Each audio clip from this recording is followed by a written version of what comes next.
After the success of the original 1996 Mission Impossible movie, which I really enjoyed, we got a sequel 4 years later. Brian De Palma did not return to direct the second movie, so instead we got a different director, which would become a trope the series would later be known for, as nearly every Mission Impossible installment would get a different director. Hong Kong action movie director John Woo was chosen for this movie, and I think he's widely out of place for a Mission Impossible movie. We'll get into why as I get into this. So the movie centers around a deadly virus called Chimera, created by a biological expert, who also created the cure called Bellerophon, named after a hero from Greek mythology. He injects himself with the virus to smuggle it through his bloodstream and get it to America for some reason, and specifically asks for our hero Ethan Hunt to escort him safely on his travels. Except that he's not Ethan Hunt, but an IMF agent gone rogue, and also our main villain, Sean Ambrose, played by Dougray Scott. He and his men hijack the plane, steal the Bellerophon, jump out and let the plane crash into a mountain, killing all the innocent passengers in the process. It's actually a pretty damn crude opening. Also part of the opening is our reintroduction to the real Ethan Hunt, who's out there casually climbing a cliff.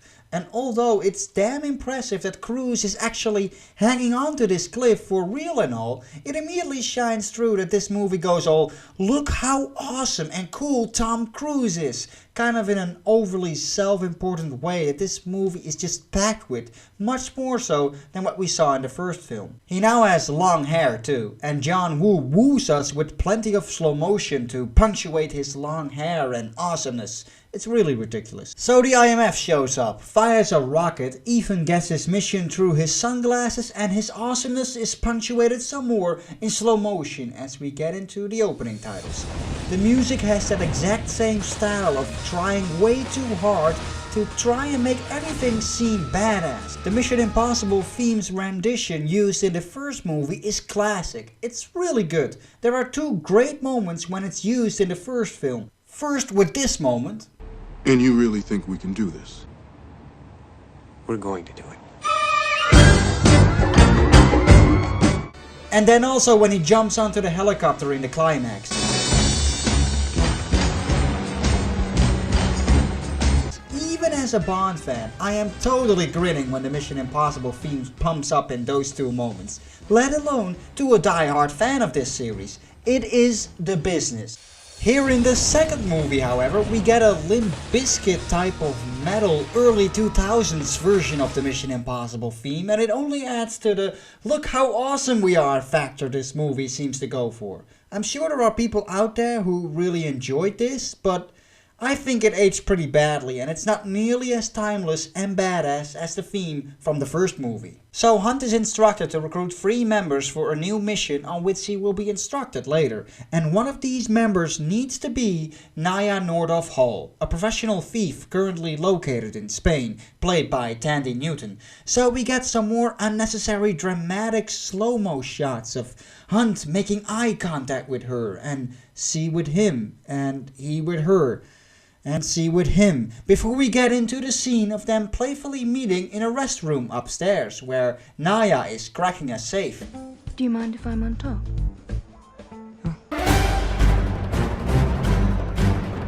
Cruise portrays Hunt in a vastly different way. He's much more the smug and flirty playboy type, wannabe James Bond with server dude hair, that doesn't necessarily scream anything of what I think Mission Impossible should be. I liked him much better in the previous film. Naya is a pretty cool character though. She's obviously a skilled thief, but in a way it also feels like she could have been lifted straight out of the Bond girl catalog. It helps that she's very easy on the eyes though. Speaking of taking inspiration from Bond, the next scene seems to be directly lifted from GoldenEye's DB5 and Ferrari race, except here we get an Audi and a Porsche, but the playfulness and challenging of each other, the racing in the mountains, the random traffic hazards, the car spinning, it's all pretty identical. Even the weird music is there. Unlike GoldenEye though, it goes completely overboard with the slow-mo again.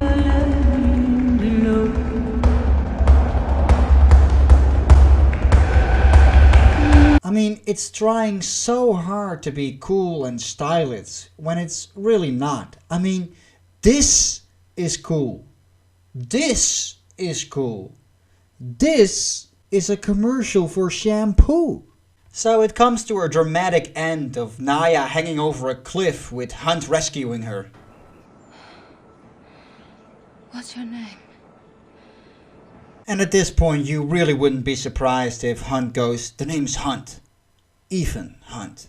Thank God he doesn't. So pretty much in the same vein as what Bond would do, recruiting means inserting. So the pair ends up falling in love pretty damn quickly. So we finally learn what the recruiting of Naya is all about. And every time I watch this movie, I'm always like, oh yeah, Anthony Hopkins is in this. I forgot about that. Kind of in the same way as you always go with Michael Madsen in Die Another Day. He doesn't really do all that much. By the way, wasn't Kittredge Hunt's superior? Oh wait, no. He was the IMF director. Hopkins is the IMF commander. Totally different. So Hunt's mission is to retrieve the stolen Chimera virus and its cure that Ambrose stole in the opening of the film. And Naya happens to be his ex-girlfriend. So now Hunt is forced to use his new love to supposedly get back with her ex so that she can secretly spy on him, which Hunt is very reluctant about. No. She's got no training for this kind of thing. But to go to bed with a man and lie to him, she's a woman. She's got all the training she needs. So Naya gets prepped for this mission. She gets injected with a GPS tracker and Hunt recruits 2 other IMF members of choice. One of which is computer expert Luther, returning from the first movie. I like Ving Rhames and it's nice to have some continuity. He also recruits an Australian pilot, Billy, and he's mostly the comic relief of the film, not really playing much of a role. So through some exposition I don't really need to explain, Naya gets set up to return in the hands of her ex-boyfriend in Sydney. Again, dramatic slow-mo as she walks towards him on the jetty, while the guys are watching her through satellite images. It's really melodramatic as he catches her scarf in slow-mo. It's like you're watching a video clip.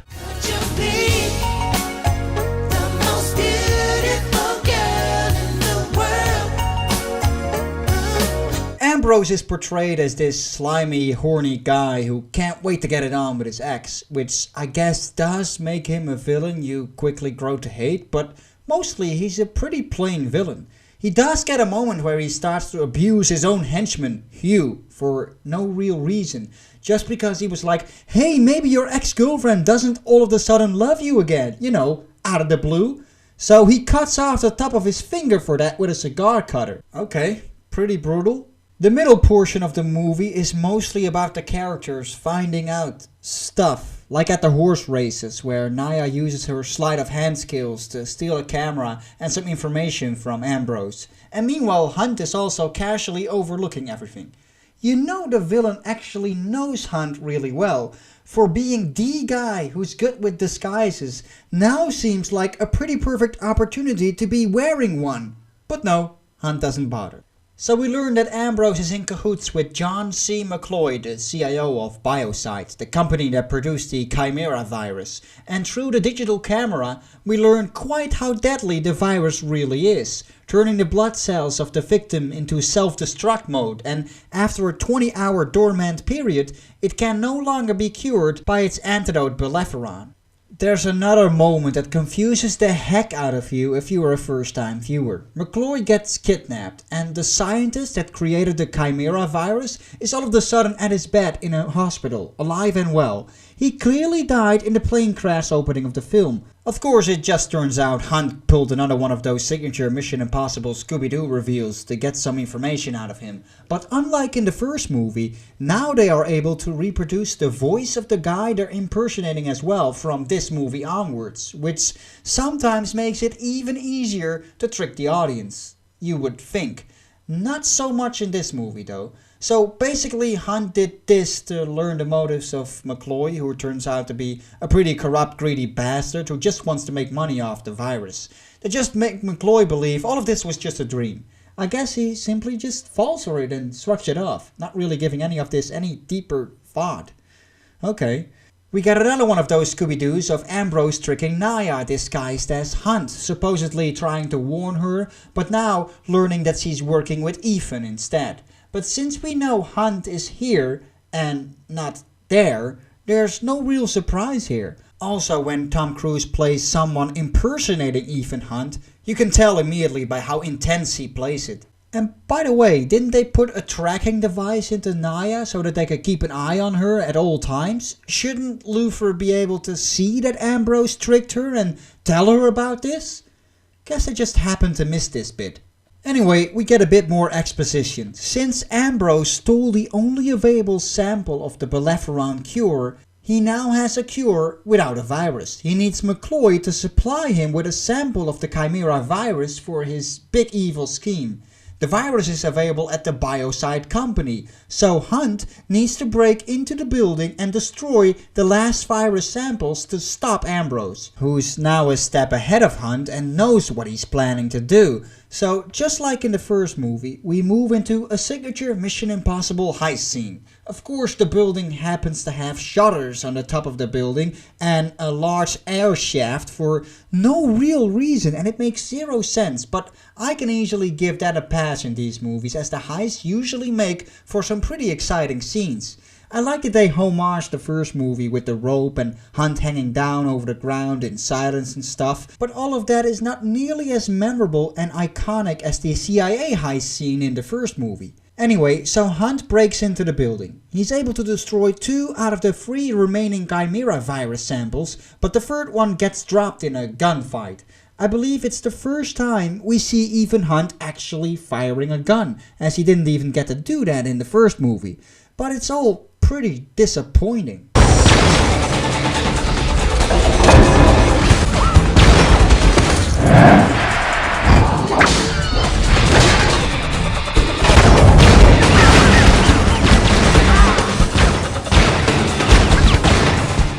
I mean, all the slow-mo and the exaggerated moves while shooting just completely ruin it. It's like the movie just keeps on trying so hard to seem really cool. When Matthew Vaughn does stuff like this with Kingsman, he knows exactly what it is. A fun movie, perfectly self-aware of how over the top and silly it is, while just having fun with the spy genre in a complete stylish and badass way. But John Woo is being completely sincere with this stuff, and it just falls flat. Anyway, so Ambrose was obviously anticipating Hunt would show up, and he raided the building himself to secure the virus. And now he's forcing Naya to retrieve the final Chimera sample. But in a pretty cool twist, Naya does this.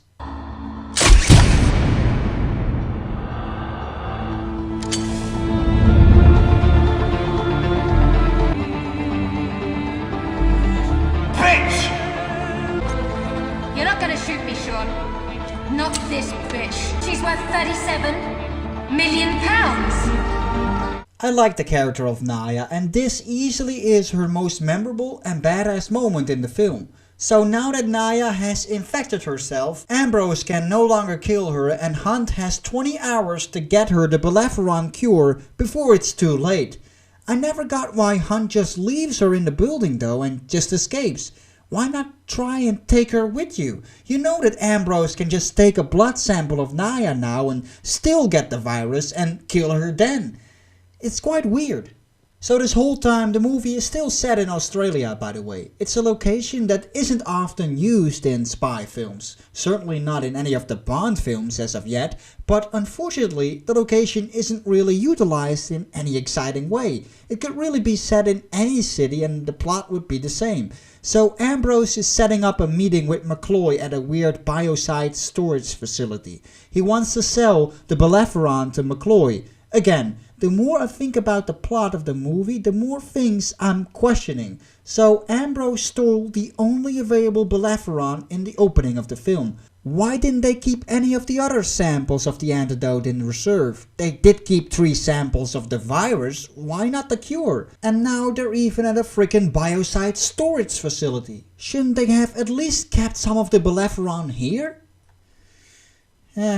what do I know? But because I didn't keep any in reserve, now McCloy is blackmailed into buying back the Bellerophon manufactured by his own company, and also he's blackmailed out of his stocks, which are yet to skyrocket because Ambrose plans to release Naya into the city so she can infect other people. This is all pre-COVID, of course, so none of the people are wearing masks or doing social distancing. They'll be infected in no time and will all be in desperate need of Bellerophon. So Ambrose is creating a supply and demand situation this way. The plot itself is actually pretty sinister. I guess you could say it's more relevant and contemporary than ever now that we're dealing with a global virus ourselves. Meanwhile, of course, Hunt is coming down to infiltrate the facility so he can steal the Bellerophon for Naya, John wooing the guards in slow-mo again. There's also this really confusing moment.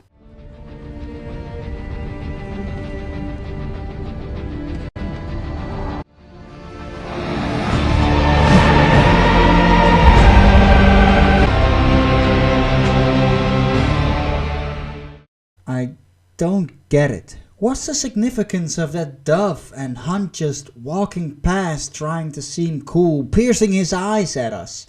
I guess the dove is a signature John Woo's director thing, but I don't know, it just seems all out of place. So Hugh goes after Hunt, the henchman of Ambrose in case you forgot.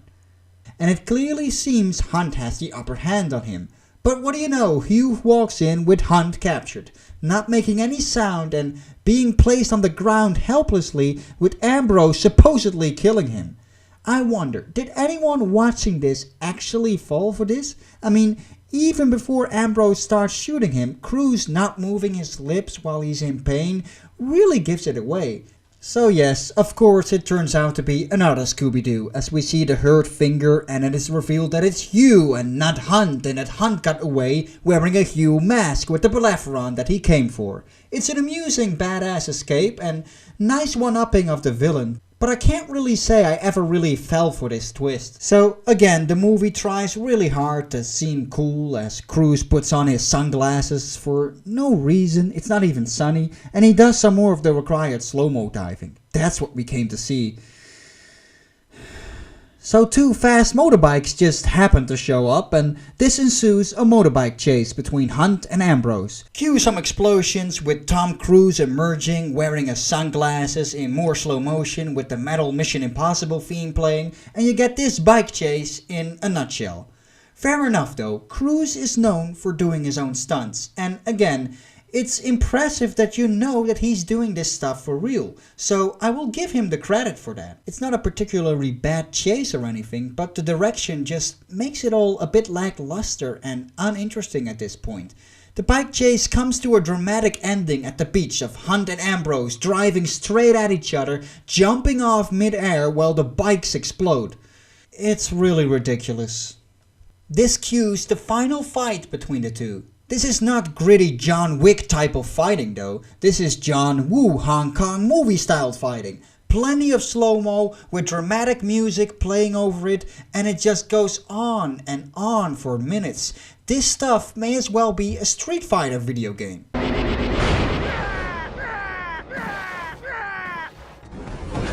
You lose!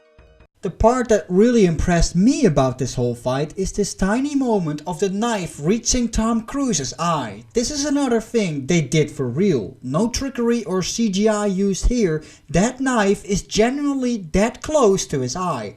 Every time I see it, I find myself flinching and protecting my own eye as a reflex. It's really good.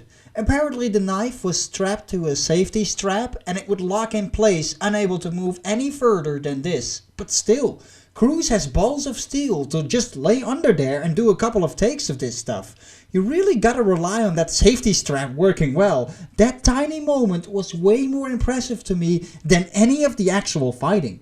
So Hunt beats Ambrose and Luther and the Australian dude touch down and retrieve Naya. So Hunt can give her the Bellerophon just in time. Ambrose still turns out to be alive though, so we get one more final dramatic slow-mo move of Hunt kicking up the gun, turning around and flipping to the ground, taking care of him while dramatically staring down into the camera. And the movie comes to an end.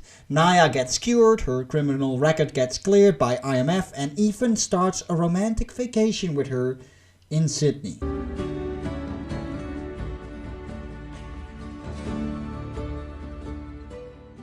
In my opinion, Mission Impossible 2 is a huge step down from the fun and clever spy thriller that was the first one. You can applaud the movie for doing something completely different with it, but unfortunately it's a really bad type of different. Fair enough, it's only the second movie in the franchise, and the franchise was still on its way to figure out what exactly it wanted to be, but this clearly wasn't the way to do it. I don't even mean to talk down on John Woo's direction, but I feel his style of movie making just doesn't seem to fit the mold of what Mission Impossible should be. All of it has not aged well. The overload of slow-mo action and the constant reinforcing of its self-proclaimed coolness really distracts from what should have been a fun sequel, because the story itself isn't even that bad. It had the potential to be a pretty cool movie. Comparing this to the Bond movie of the same era again, it would be up against The World Is Not Enough, which came out a year earlier. And to me, it's no contest. The World Is Not Enough is not a groundbreaking movie either, but it's far superior to this film. That has the amazing boat chase in London that's very memorable compared to the bike chase. It has a much more interesting and complex villain. Brosnan is far more likable in it and delivers a solid performance. But Naya is the highlight to Mission Impossible 2 though, easily beating Denise Richards. Thandie Newton is a great actress and definitely the memorable aspect to this film. And fair enough, you could also put it up against the notoriously bad Bond movie Die Another Day, which came out 2 years after this film. That would make this movie seem a lot better. It's not Die Another Day bad, but both of these movies seem to suffer from that slow-mo action. Maybe it's also an early 2000s era thing where movies were inspired by The Matrix or something in the wrong way. Who knows? In any case, this movie can be viewed as a curiosity when you're doing a Mission Impossible marathon or something, and see it as that awkward identity crisis phase the franchise went through. But if you're looking to just watch a cool Mission Impossible movie as a standalone on a lazy Sunday night, this is definitely the one to keep on the shelf.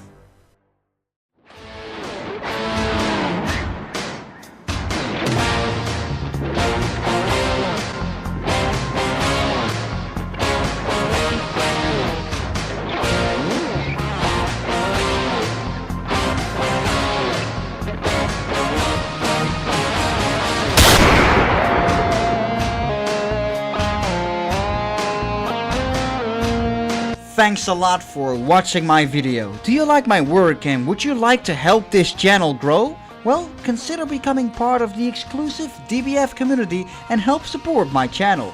What is the DBF community? Well, it's the community over at my Patreon page made for the biggest fans of my channel. Why did I create this community? Well, you see, every average project you see on here takes me roughly 30 to 40 hours to produce, and upon uploading it, all revenue is pretty much taken away immediately by MGM or other film studios, unfairly as it goes against the fair use policies. So that's why I'm always looking for support and set up this community on Patreon for the biggest diehard fans of my work. I am a believer that those who support me should be rewarded with a ton of perks, like getting 2 weeks early access to all my latest videos, receiving a personal thank you video from me. I will also send you my custom made Blu-ray covers that you can print out and put in empty Blu-ray boxes, and you get exclusive access to the supporters Discord server where you can chat with me and fellow Bond fans whenever you like. And everybody that supports me also builds towards new goals for the channel's future. All these perks come for a little $3 a month. All support is appreciated immensely. Thanks a lot, guys.